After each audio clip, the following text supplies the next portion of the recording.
Hello everyone, welcome back to this channel. Hope you guys have a wonderful day. Yes. Can you tell any difference? I'm on the left and he's on the right. It has been a very interesting weeks when we're recording this. Yep. But that's not the point. In today's video, we're going to talk about a lot of things when it comes to money.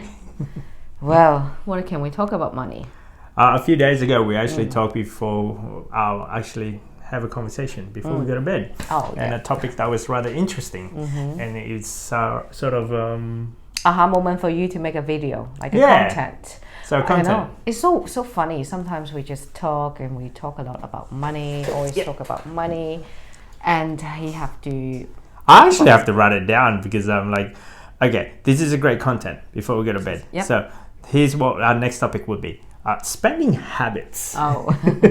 That's what we're going to be talking. That was the topic of the conversation. We were talking for a few minutes or so. No, the conversation started. We're talking about some friends. Yep. They high income earner. But they're like, we don't know how much, but we think they're pretty high. Yep. Right? Above average and even higher. But then looking at it, how come a lot higher than us? Yeah. How come they're still paying the mortgage, not paying off the house? By the way, they earning those money they should be paying off in in really short period of time should be if they're doing like our spending habit. Yeah. But then our lifestyle. Yes. In a sense. But then when we trying to check, do they spend on this and that and that, it shouldn't be cheap. So that's the reason. So we're analyzing it. Okay, then so if you're a high income owner, let's say if you earn more than 100,000 per person. Yeah, more at than least 200,000 for household. Let's say if you're a couple. Yeah, so you if you're earning at that range, and you should be able to polish your mortgage less than 30 years. Yes. Less than 30 years. Yes. If you live below your means. Yeah. That's the main point. If you're doing it in our lifestyle anyway. So live below your means. Well, our friends, they live below the means, but then they just, when your income increase, the expenditure increase as well. That's what we gathered in a sense. How is it that you still have to work full time when you're earning that high income? Yeah, and we sort of based on our income, it's like, how is it that we're not working full time? Yeah, lifestyle. And we don't even earn that higher range. It is the lifestyle. So it works out like the main point will be the spending habits. Yeah. Yes. So typically, let's say if you're on your first time a job, let's say you earn a wage. The first thing you're bound to be doing is just splurge. You're just going out there and spend a lot of money. Yeah. I got my first ever full-time pay. You're bound to buy new clothes, new toys, new car, new this, new that, new that. Well, not the first time. But majority of the people, they spend money, and then let's say if they have promotion, they're gonna upgrade it. Okay, my watch a bit old. I need a branded watch. Correct. So I was like that. That watch is still in the drawer. Oh yeah, is it really? It's still in the drawer. I don't want to sell it. It's and very sentimental in a sense. And then sometimes you still keep things that is like very valuable because that's when you started your career. Let's say. Yes. My first time job, my first this. This is the first time that I earned X amount of dollars. Memories. Yeah. Yes. So that's understandable in some aspect, but in some aspect as well, it doesn't make any sense why you're keeping it because it's not going anywhere. No, I ran out of battery and I haven't been using for a few years. But sometimes I do think, should I sell it? No, not ready. But at the same time, for us, in order for us to get, I guess, financially free or financially independent, going through the whole entire FIRE movement, in a sense, we have to change everything dramatically. Yes. We have to change the way we're thinking, the way we're spending habits. So I guess this is for anyone out there who is going through that rhythm. Like if you're already at the high income bracket, let's say, and for some particular reason, why is it that you're not going anywhere? Because your spending habit. So maybe you used to go out eating for 2 times a week, but once you got extra money, you go 3 or 4 times, or you buy friends drinks. That's it. And then when you go out and let's say, oh, I got a promotion, so I got to have the whole entire close friends have a party to celebrate. Or I got a new wardrobe. Yeah. So, right. And on top of that, it's not just only you spending the money that you have or the promotion. Yeah. Like let's say you have about $5,000 promotion or a bonus, let's say. Yeah.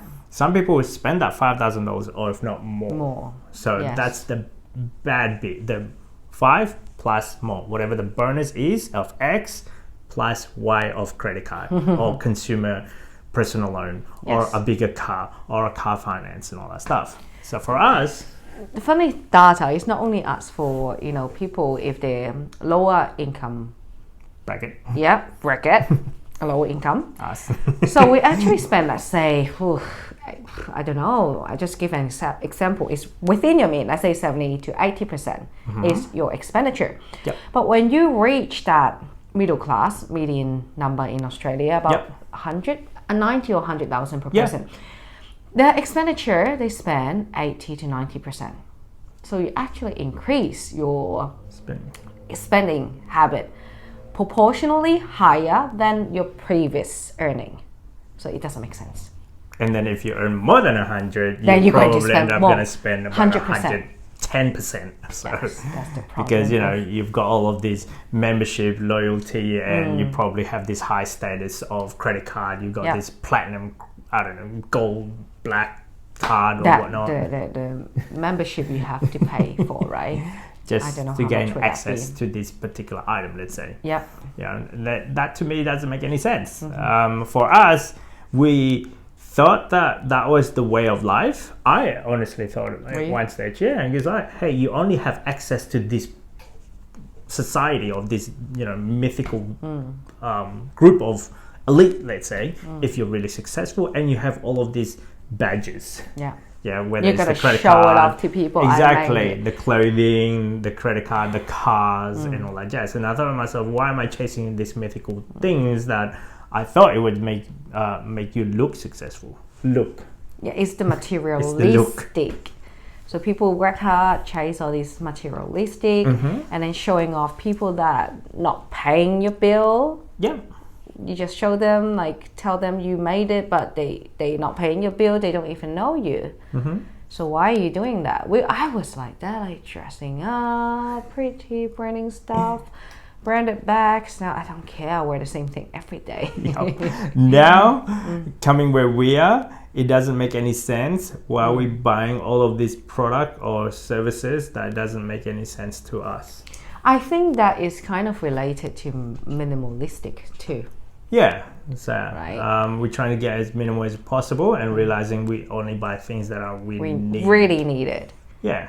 Sometimes when I buy stuff, I pass that 24-hour cycle. Beyond that, I sometimes the coffee machine, it has been about 3 months and we still haven't got that. Yeah, because we don't have space, right?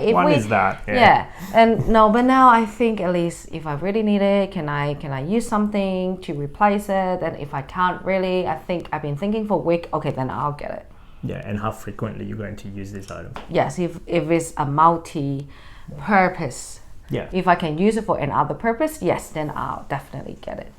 So, and for us, what we're trying to say is when you get promoted or when you get your first job, let's say your expenditure is 20% of whatever your income is, or 70%. That's really low. Yeah. Sorry, 70%, because I'm not expecting about the rental. 20% of, anyway. So let's say when you earn $1,000 per week, your expenditure, let's say $750 or $700. Yeah, $700. Okay.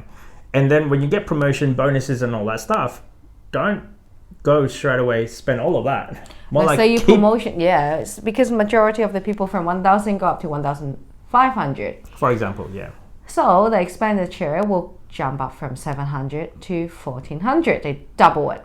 Yeah. So instead of that, we for us, we try to keep it or even cut it down. Exactly. Yeah. Sometimes we're still thinking, well, how can I cut it? Is it necessary? Is there any way I can be more frugal? Yeah. Yeah. And so if you can keep your $700 expenditure in your pocket. Yeah. Or investment. Put it in investment. Instead of spending on something that is not going to appreciate in value. Yeah, because that's the norm in these days. High income earner or average, even like average income earner in Australia, seems like they're living paycheck to paycheck. Yep. And they're not saving any money. I talked to some friends and they said the same thing. Yeah? Yeah. Well, okay, I didn't know that. Yeah. Gotcha. For us, like, we try to go the other way around. Okay, for every dollar we spend, how can we invest? If you're gonna spend $1, make sure you invest $1 first. Yes, that's right. That's our spending habit. Yeah, my spending habit is like, wow, I need to spend something that can appreciate in value or creating an income or some sort of return. Yep. Instead of it just goes, after a certain number of time, the time frame, it's gonna go straight in the bin. So that's how I see it. I see a lot of products out there that if you look around your household, for example, if you look at, we just look at in this room alone, at a certain point, we're going to throw these items, whatever the stuff that we have right now, it's going to go down in the landfill. And somehow it's going to go in the bin. Well, why would you want to do that where you can actually invest on something or put it somewhere that you can actually go appreciate more and it goes up in value? Like real estate is one of them, subject to the correct conditioning, the correct numbering, the correct the strategy that you take. The other one would be invest on companies or invest on business where it's actually going to give you more money. Exactly. So and when you can spend like as if you're really, really poor. That's right. Well, just spend on whatever you need. That's it. Yeah. You can splurge yourself, but here and there, not every day, not all the time. So I think the one thing that I guess our key points on this video is like, if you get pay rise, still keep your expenditure the same. Yeah. If you get a bonus, still keep your expenditure the same. What else is there? I think those are the two main ones. Either you change a job, get another job that has got double the pay. Yes. Yeah, double, triple the pay. Whatever it is that you do, let's say career gig that change from one to another, and you somehow triple or more than whatever it double. Is the income. Still keep your expenditure like as if you were that first stage entry level. Then you will retire soon for sure. Right? Yeah. Just because everyone else upgrading, it doesn't mean that you have to be upgrading. Yep. Yeah, I mean, we've have our car for how long now? The car, 6 years. Really old. 6 years. 6, 7 years. The 6 years. The mirror, the paint started peeling off. Yeah. And I'm when we got the car, it's second hand already. Yep. How old was it when we bought it? I don't know. It was I don't know. 7 or 8 years already, and then on top of it, another 6 years. And we've been using over 10 years. And I thought to myself, like, everyone else is around in our car park anyway. They're getting a better car. Not only car park, it's our friend. This side. Oh yeah, in our friend side as well. Everyone else is upgrading, and I'm like, yeah, that's fine. But that means, how did you pay for that? Do you pay that on finance? If you pay that on finance, that means it keeps you in a job a lot longer. That's right. Whereas us, we pay in cash. Guess what? I don't have any finance. I mean, I don't have any commitment every week or every month to pay off that car payments, for example. Actually a few of our friends, especially when they're having a new baby, bang, first thing is like upgrade the car, it's got to be brand new cars. All of them, like so far it's three, 4, I don't something know. like that. 4 of them anyway, 3 of them anyway that I know of, that automatically I got to upgrade to a brand new car. We upgraded to a second hand that is a 7 years old, 6 years old car. Because we went from a 2-door and you can't even fit a pram into something that you can fit a pram. That's a big upgrade. Okay, that was that's the a big functionality upgrade. of it. We don't need something brand new. So that's how we get ahead financially.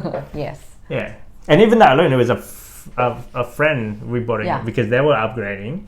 So we didn't buy it from a dealership or any of. No, it was just easy transaction. Yeah, with a friend. Yeah, we trust you. Okay, great. Here you go. So, Yeah, still working. Really nice. it's Fine. still working. There's nothing wrong with Sometimes it. I think, should we change a car? Everyone's upgrading. But then, I know, is right? there anything wrong with the car? Nothing. It's such a waste. I really want to upgrade, Yeah. and I'm like, ooh, I really want to upgrade. And there's one car that really got in my head. It's like, but do we really need it? Is there something wrong with that car? No. Is it still working fine? Yes. Yeah, it's just Is there like- anything broken in there except for the inside light? Nothing. How often do we drive at night time anyway? Especially right now during COVID, where it's actually a lockdown here in Sydney. That car has been sitting in the garage for months. I don't know. Yeah. Now imagine if you're making a car payment and Yeah, your The car car just is sitting there. still You're in not there. not using that to commute to your work.